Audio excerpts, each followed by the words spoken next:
Salut Nakama de One Piece, bienvenue à nouveau sur cette incroyable chaîne. D'accord, sans plus tarder, commençons. Les spoilers du chapitre 1152 de One Piece commencent à circuler sur les forums, avec un titre intriguant, une journée terriblement effrayante. Le chapitre s'ouvre sur une scène située dans les bas-fonds d'Elbaf. Là, Scopper Gaban est assis face à Luffy et ses compagnons, le visage sérieux et le regard perçant. Une tension palpable imprègne l'atmosphère.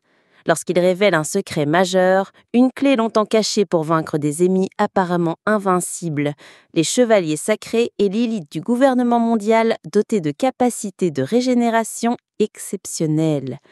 D'un ton ferme, Gaban annonce une vérité amère.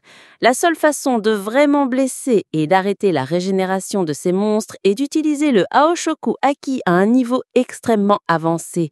Pas n'importe quelle attaque imprégnée de Haki, mais une technique à un degré supérieur, un niveau que seuls quelques élus peuvent atteindre. Cette révélation rappelle immédiatement les événements de l'île d'Aged. Là-bas, Luffy, en utilisant son Gear 5 et son Aoshoku Haki, avait tenté de stopper les Gorosei. Bien qu'il ait réussi à mettre Sanji Iga Garcia à terre, ce dernier s'était relevé, son corps se régénérant comme s'il n'avait jamais été blessé. Encore pire, San Tampman Warkuri n'avait pas été ébranlé par les coups de Luffy, restant immobile et inamovible. Le Aoshoku Haki de Luffy n'est encore pas suffisant, déclare Gaban, d'un ton calme mais chargé de gravité. Si nous voulons stopper leur régénération, il devra atteindre un niveau encore plus élevé. Mais les surprises ne s'arrêtent pas là. Gaban ajoute qu'au sein de l'équipage du chapeau de paille, Luffy n'est pas le seul à avoir ce potentiel. Sanji redresse son dos, le espoir brillant dans ses yeux. Mais cet espoir s'effondre immédiatement lorsque Gaban prononce un autre nom. Zoro. Un silence pesant envahit l'air, Sanji baisse la tête, transpercé par cette dure réalité. Après que la prime de Zoro ait dépassé sa sienne, voilà que Zoro est également confirmé comme utilisateur de Aoshoku Haki. Un mélange d'envie et de déception se lit sur son visage. Luffy se contente de sourire légèrement, sans être surpris. Il le savait. Il l'avait vu de ses propres yeux à Wano. Lorsque Zoro s'était tendu face à Kaido, ce n'était pas seulement son corps, mais aussi sa détermination qui brillait. C'était même Kaido qui avait été le premier à remarquer que Zoro avait éveillé le Oshoku Haki avant même que Zoro n'en prenne conscience lui-même. Le moment culminant arriva lorsque Zoro vainquit King avec sa technique ultime, le roi des enfers, une attaque enveloppée d'une aura digne d'un roi véritable. C'est désormais clair, l'espoge du monde repose sur ces deux figures, Luffy et Zoro, deux rois à bord d'un même navire.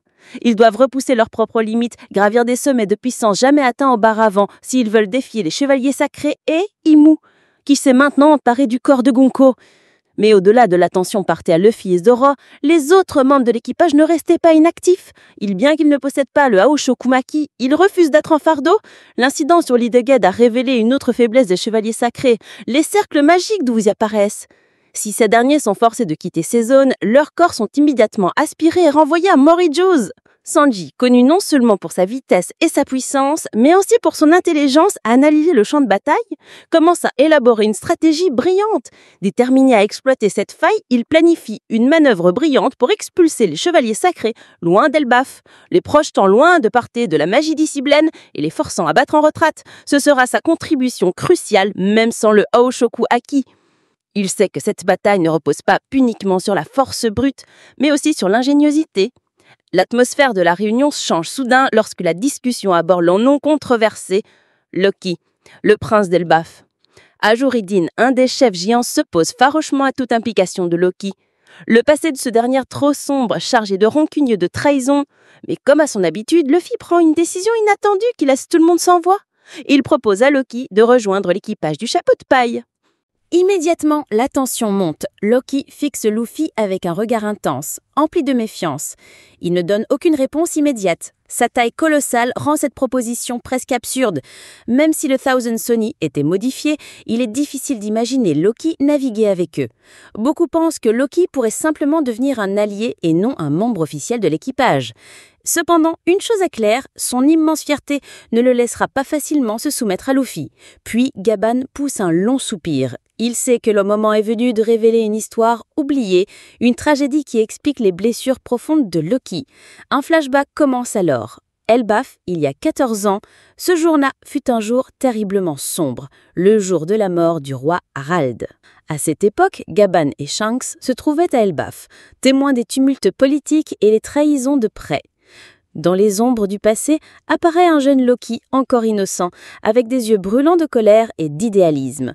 Il découvre que son père, le roi Harald, avait secrètement formé une alliance avec le gouvernement mondial. Une alliance qu'il considérait comme une trahison, car le gouvernement mondial avait joué un rôle dans la chute de Rox the Exec, l'idole de Loki. Un bref flashback révèle une scène surprenante.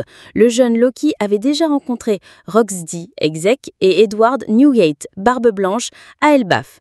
Mais ce n'était pas un moment de fierté qu'il avait vécu. Il avait été humilié.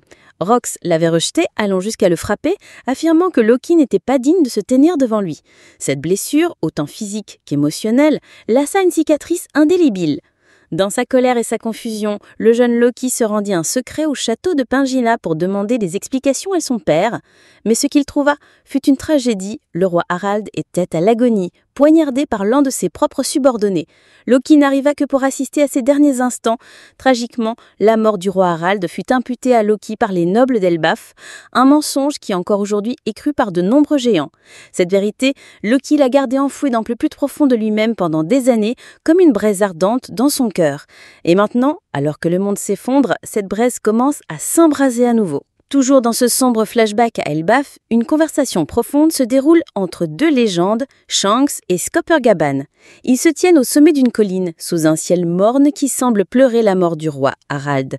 Le vent froid souffle doucement lorsque Shanks ouvre son cœur, révélant un lien ancien avec le roi géant, aujourd'hui disparu. Mais, sous son manteau rouge, un grand secret est révélé.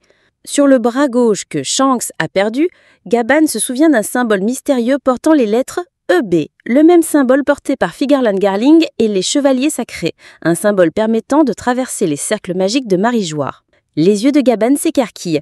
C'est ce symbole existait déjà lorsque Shanks était encore un bébé, avant d'être sauvé par Roger lors de la tragédie de God Valley. Alors il est fort probable que Shanks vienne de Marie-Joie. Peut-être qu'il appartient à la famille Figarland elle-même. Une théorie folle germe dans l'esprit de Gaban. Shanks a perdu son bras gauche non seulement à cause de Luffy, pense-t-il en silence. Peut-être que Shanks a délibérément sacrifié son bras gauche pour se libérer de ce symbole maudit, rompant ainsi le lien de sang et l'influence du gouvernement mondial qui pesait sur lui depuis sa naissance. Un acte extrême pour sa liberté, pour ses convictions. La conversation change de ton. Shanks esquisse un léger sourire, évoquant une autre figure du passé, Buggy.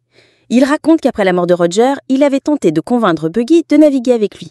Mais Buggy avait refusé. Il avait préféré tracer sa propre route, avec ses rêves et sa méthode unique.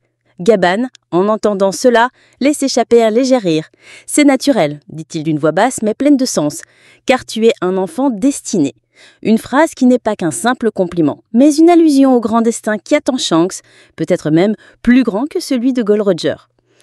Cependant, ce flashback n'est pas terminé. Dans un autre coin du passé, un individu mystérieux infiltre discrètement le château de Pangea. Cette silhouette énigmatique vole un objet interdit, un fruit du biémon légendaire caché dans une pièce secrète de la forteresse du pouvoir. Qui est cette personne et quel est son objectif? Le mystère reste entier. L'histoire fait ensuite un bond en l'arrière. Il y a 109 ans, on y voit le jeune roi Harald, non pas comme un souverain sage, mais comme un guerrier brutal, semant le chaos dans un royaume humain. Il brandit sa axe sans pitié, son corps couvert du sang de ses ennemis.